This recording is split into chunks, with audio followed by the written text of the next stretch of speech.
नमस्कार, जय हिंद, वंदे मातरम दोस्तों। स्वागत है आप सभी का गुरुजी वर्ल्ड एग्जाम स्टडी प्लेटफॉर्म में। राष्ट्र हित में शिक्षा, this is Dheeraj Dwivedi from Guruji world. दोस्तों, आज की इस वीडियो में अपन सुपर फास्ट तरीके से यानी बिना रुके चैलेंज के साथ यहां पर चलेंगे और हर क्वेश्चन के लिए मिलेंगे 3 से 4 सेकंड, ठीक है ना। और दोस्तों, आप सभी को बताना चाहेंगे कि इस वीडियो में 4 से 5 क्वेश्चन स्टार्टिंग के रहेंगे बहुविकल्पी और लास्ट के लगभग 40 क्वेश्चन अपन करेंगे बिना विकल्प के रहेंगे। इसमें माइंड चेकिंग भी हो जाएगा और बहुत सारे क्वेश्चन तैयार भी हो जाएंगे। तो घबराना नहीं है। ये ना देखें कि स्कोर हमारा कितना जा रहा है, ये देखें कि हम वीडियो देखने के बाद अपना कितना माइंड में सेट कर रहे हैं वो नॉलेज। क्लियर? क्योंकि डायरेक्ट ये 40 क्वेश्चन एग्जाम में पूछे जाएंगे। निचोड़ है आपके लिए। पृथ्वी की आंतरिक संरचना के संबंध में सर्वाधिक महत्वपूर्ण जानकारी का स्रोत क्या है? अप्राकृतिक साधन है, भूकंप विज्ञान है, ज्वालामुखी क्रिया या फिर प्लेट विवर्तनिक। अगर यहां पर आंसर की बात करें तो याद रखना है कि जहां पर हम भूकंप विज्ञान की बात करते हैं, आंसर जाएगा भाई बी के साथ। अर्थक्वेक्स क्या होता है? जब भी हम बात करते हैं भूकंप, यानी हम कहते हैं कि पृथ्वी की सतह और पृथ्वी के नीचे का जो पार्ट होता है, इस पार्ट की जो हम गतिविधि देखते हैं वो क्या होता है? वो हम कहते हैं कि भाई भूकंप विज्ञान के अंतर्गत हम सभी माप लेते हैं। क्लियर? याद रहे। नेक्स्ट वन की बात करें, क्वेश्चन नंबर सेकंड आपके स्क्रीन पर, जो सबसे ज्यादा एग्जाम में पूछा जाने वाला क्वेश्चन है। यानी हम पृथ्वी पर रहते हैं और इस पृथ्वी पर अपनी सारी क्रियाएं करते हैं, खेती करते हैं, रहन सहन सभी होता है। इसके नीचे की बात करें कि हम अगर कितने नीचे जाएंगे तो हमारा जो टेम्परेचर है वो कितना घटेगा या कितना यहां पर बढ़ेगा। तो मैं आपको बताना चाहूंगा कि धरातल में भूगर्भ की बात करें, गहराई पर जाने में, ऊंचाई छोड़ो, गहराई में जाने के लिए तापमान बढ़ेगा या घटेगा? तो पहली तो बात हम बता देते हैं कि तापमान हमेशा बढ़ेगा। तापमान अगर बढ़ेगा तो वो कितना बढ़ेगा? 1 डिग्री सेल्सियस 165 मीटर, यानी 165 मीटर नीचे जाएंगे तो 1 डिग्री सेल्सियस बढ़ेगा। 165 फीट जाएंगे तो 1 डिग्री सेल्सियस बढ़ेगा, या 32 मीटर जाएंगे या 32 फीट जाएंगे। तो याद रखना है कॉन्सेप्ट कि अगर हम पृथ्वी पर खड़े हैं तो 100 हम क्या, ना 65 ना 62। यहां पर याद रखना है कि हम 32 मीटर अगर हम जाएंगे नीचे तो हमारा क्या होगा? 1 डिग्री सेल्सियस प्रति यहां पर बढ़ेगा, कम नहीं होगा, बढ़ेगा। 32 मीटर अगर हम नीचे जाएंगे, क्या 32 मीटर, फिट नहीं, तो हमारा 1 डिग्री सेल्सियस जो है तापमान, टेम्परेचर हमारा बढ़ेगा। क्लियर हुआ? नेक्स्ट वन की बात करें, question number third. IAS pre में क्वेश्चन आया है, तो बताओ आईएएस प्री में क्वेश्चन आया है तो आपके लिए तो बहुत सिंपल रहेगा। आप कहोगे ऐसे आईएएस में क्वेश्चन आते हैं, तो चलो यहां पर एक करा देते हैं आईएएस का क्वेश्चन। देखिए दोस्तों, आपसे करा पृथ्वी ग्रह की संरचना में जो मेंटल होता है, मेंटल क्या होता है? मेंटल दोस्तों होती है कोर होती है। जैसे इस तरीके से हम आपसे बात करें कि ये आपकी लेयर है, एक पृथ्वी है, इसमें आपकी ऊपर वाली की क्या परत का नाम होता है? ऊपर वाली परत का नाम होता है सियाल होता है, ठीक है ना। यानी सियाल की बात करें, सीमा की बात करें, और तीसरी परत होती है निफे होती है। ऐसे ही दोस्तों यहाँ पर क्या होता है? एक होता है क्रस्ट होता है, मेंटल होता है और कोर होता है। यहाँ पर मेंटल के नीचे क्रोड जो होती है उसमें कौन सा वो क्रोड बना होता है? तो वो किससे बना होता है? लोहा। लोहा ज्यादा होता है क्रोड में। अगर पृथ्वी में सबसे ज्यादा पूछा जाए तो एल्यूमिनियम होता है, याद रखिएगा। तो ऑप्शन नंबर जाएगा सी के साथ। क्वेश्चन नंबर 4, रेडियो संचार में प्रेषण, एंटीना जो होता है भाई, एंटीना का मतलब होता है कि जो रेडियो में एंटीना लगा होता है उसको आप देख लो।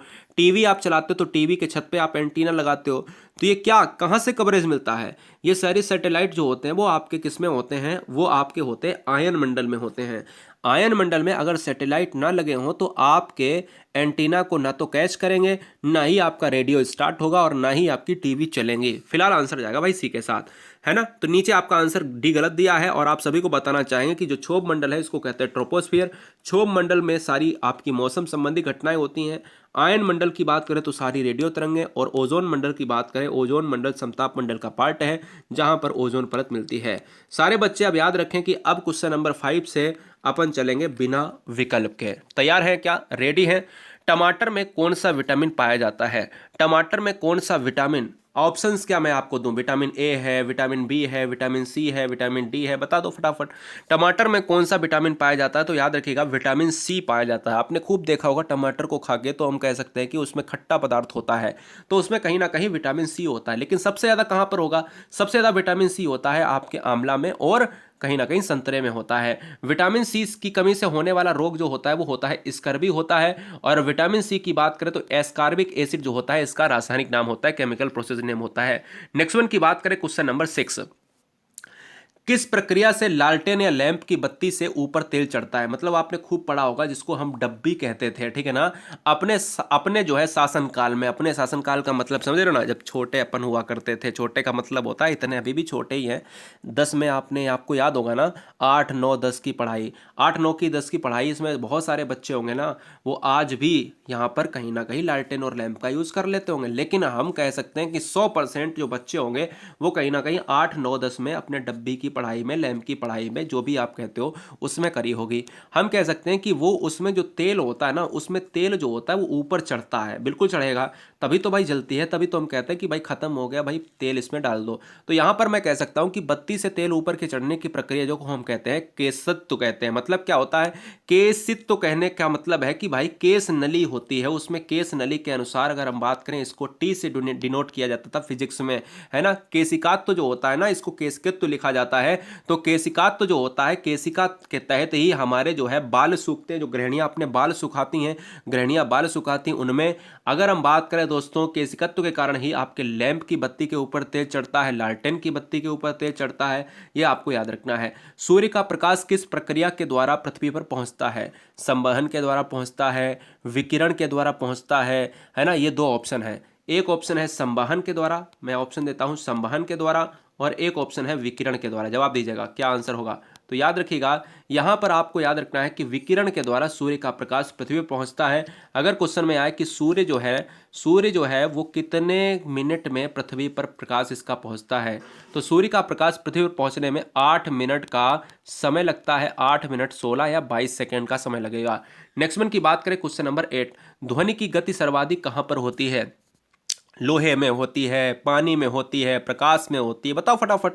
ऑप्शन तो दे ही दिए ना, एग्जैक्ट वैल्यू आपको बताना है। कुछ हिंट दूंगा, देखो भाई आज ऑप्शन नहीं मिलेंगे, ऐसे ही ऑप्शन दे दिए। तो ध्वनि की गति सबसे ज्यादा कहां पर होती है? लोहे में होती है। लोहे के अलावा अगर ऑप्शन में ना मिले तो इस्पात मिलेगा। याद रखना, जितना अगर हम इस्पात की बात करें तो ध्वनि की चाल, जितना मजबूत इस्पात होगा उतनी ज्यादा गति होगी। ध्वनि के लिए माध्यम चाहिए होता है, और ध्वनि कभी भी निर्वात में नहीं गति कर सकता, इसलिए जो राइट आंसर जाएगा वो लोहे के साथ जाएगा।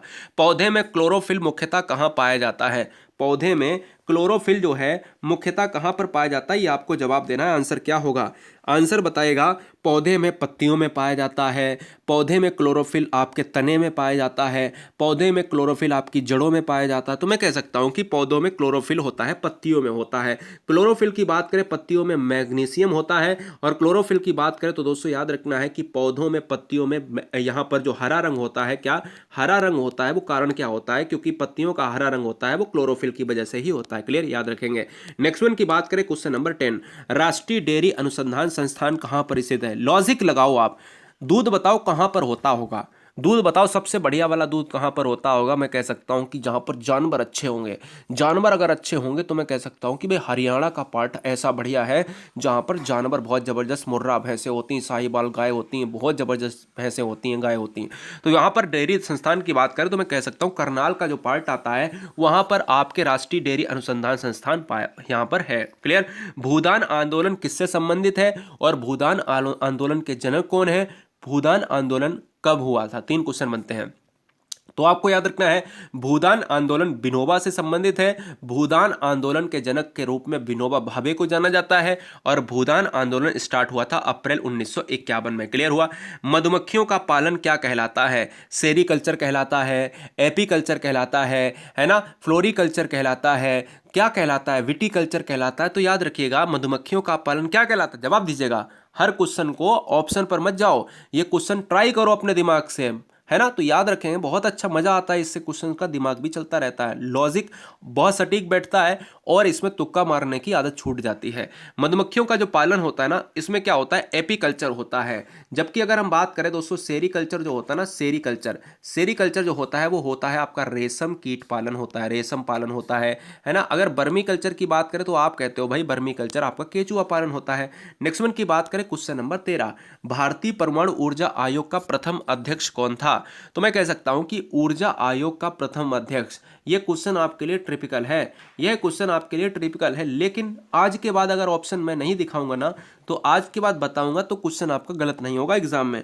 तो याद रखना है दोस्तों कि अगर हम आपसे बात करें कि आपने भाभा का नाम सुना होगा, यहां पर भाभा का नाम सुना होगा, तो ये भाभा ही आंसर हो जाएंगे।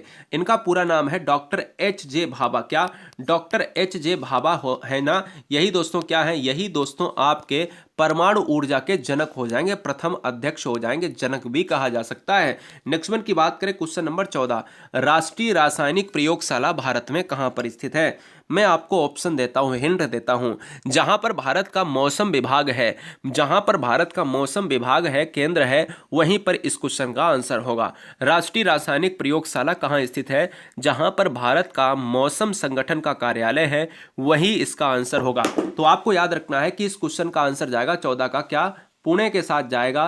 पुणे यानी महाराष्ट्र का हिस्सा है, यानी महाराष्ट्र का पुणे पूना के नाम से भी जाना जाता है। नेक्स्ट वन की बात करें, क्वेश्चन नंबर 15, किस रोग की रोकथाम के लिए बीसीजी का टीका लगाना चाहिए?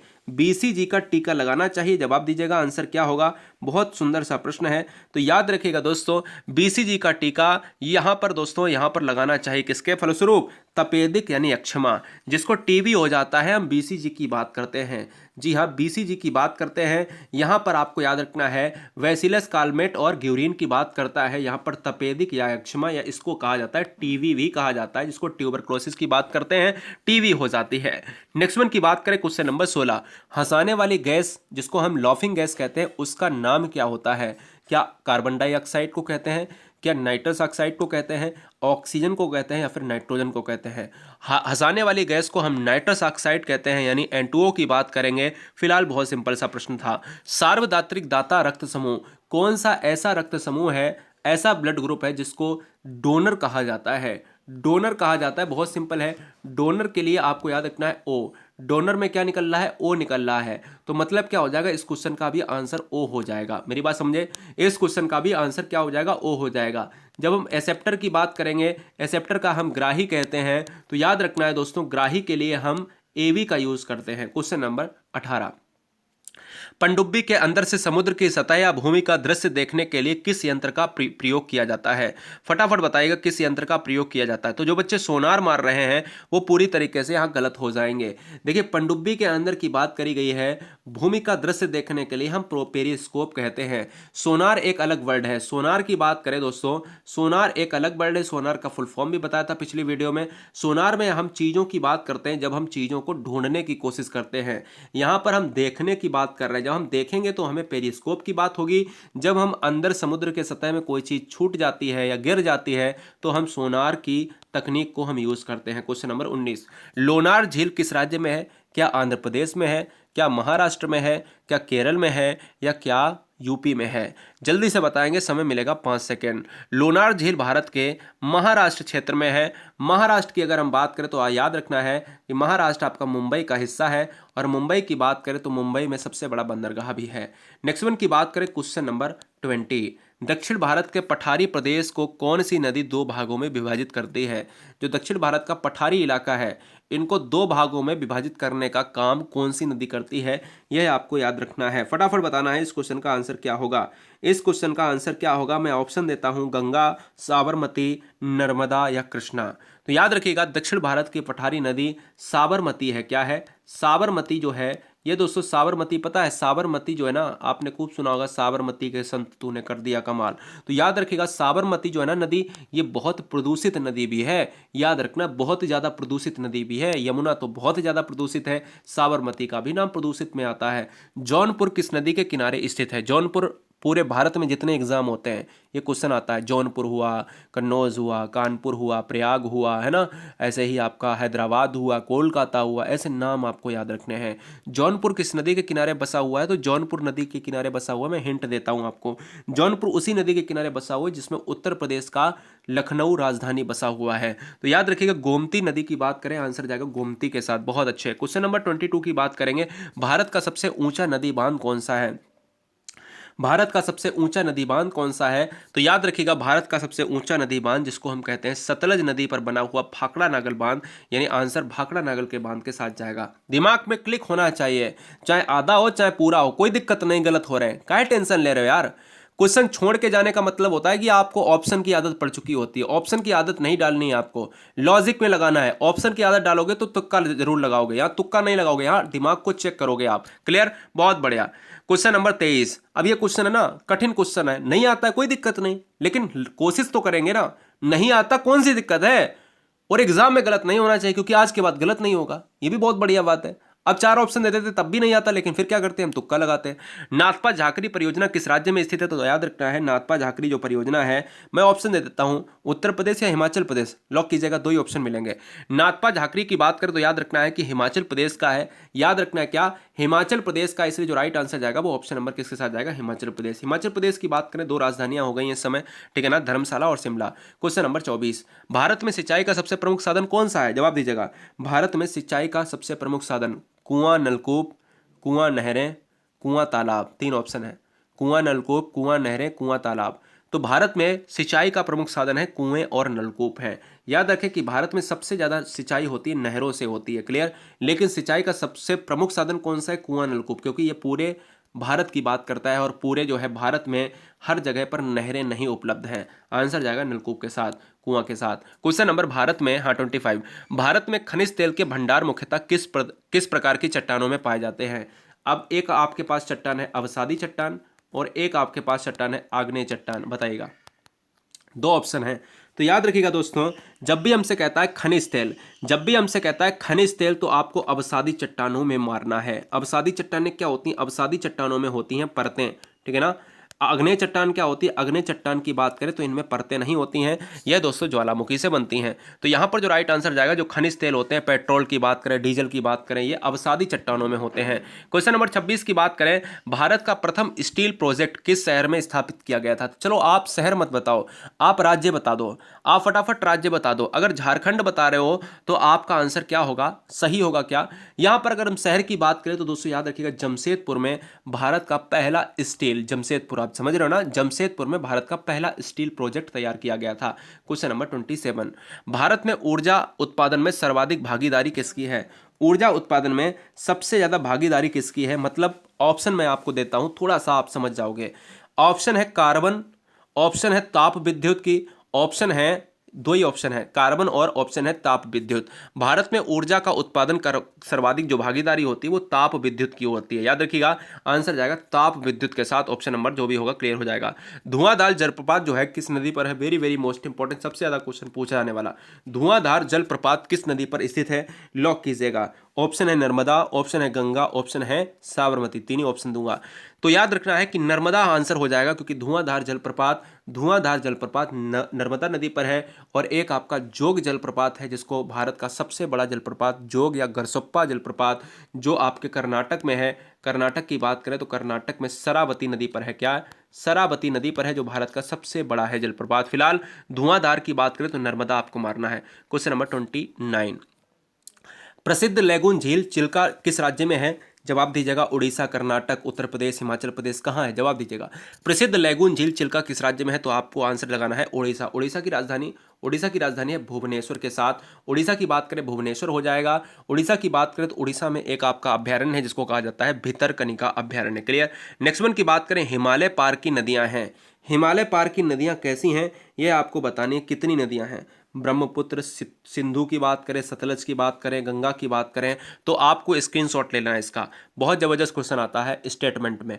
हिमालय पार की नदियां हैं दोस्तों, हिमालय जो है ना, हिमालय पार की जो नदियां हैं दोस्तों, वो कौन सी हैं, वो दोस्तों आपके इस पार की बात कर रहा है, यानी इस पार की बात कर रहा है। तो यहाँ पर ब्रह्मपुत्र है जो भी निकलती है आपके तिब्बत से, सिंधु, सतलज, इनकी भी बात कर लेते हैं। तो यानी अगर हम बात करें, ये सभी भारत में आती हैं, लेकिन है पार की नदियां। आंसर जाएगा भाई इन्हीं तीनों के साथ। क्वेश्चन नंबर 31, गंगा नदी पर कौन सी प्रांतीय राजधानी है। मतलब गंगा नदी बहुत शहरों के किनारे बसे हुए हैं। मतलब अगर बात करें पटना की बात कर लो, है ना, अगर बात कर ले कानपुर की बात कर लो, कन्नौज की बात कर लो, है ना, और भी बहुत सारे ऐसे हैं जो गंगा नदी के किनारे बसे हुए हैं ना। अगर हम बात करते हैं कि गंगा नदी पर कौन सी प्रांतीय राजधानी है, तो राजधानी के लिए दिक्कत हो जाती है। जैसे अगर बात करें पश्चिम बंगाल की राजधानी कोलकाता है, कोलकाता हुगली नदी के किनारे है। अगर बात कर लें दोस्तों यहाँ पर आपकी उत्तर प्रदेश, तो उत्तर प्रदेश जो है आपकी गोमती नदी किनारे, लखनऊ जो है गोमती नदी के किनारे है, हैदराबाद आपका मूसी नदी के किनारे है। ऐसे संयोग नहीं बन पाते हैं जहाँ पर राजधानी हो। तो राजधानी की अगर हम बात करें तो आप बिहार जानते होंगे, तो बिहार की राजधानी पटना है जो गंगा नदी के किनारे है, यानी आप सिंपल सी बात कह सकते हो। मैटूर बांध किस नदी पर बनाया गया है? जवाब दीजिएगा। मैटूर बांध जो है किस नदी पर बनाया गया है, यहां पर बांधा गया है? कावेरी है, गंगा है, दो ही ऑप्शन देंगे आपको, कावेरी या गंगा। मैटूर बांध किस नदी पर बांधा गया है? तो कावेरी गंगा में आपका कावेरी हो जाएगा। मैटूर बांध कावेरी नदी पर बांधा गया है। तेलुगु गंगा परियोजना का उद्देश्य क्या है? तेलुगु गंगा परियोजना का उद्देश्य क्या है? बहुत जबरदस्त क्वेश्चन है। कृष्णा नदी को, यहां पर कृष्णा नदी को दोस्तों चेन्नई लाना। तेलुगु गंगा नदी का यहाँ पर क्या है, गंगा का परियोजना क्या है? कृष्णा नदी का जल चेन्नई को लाना। चेन्नई पार्ट कहाँ का है? तमिलनाडु का पार्ट है। ये तमिलनाडु दोस्तों आपका याद रखना है, तमिलनाडु जो है राजधानी, तमिलनाडु की राजधानी चेन्नई है।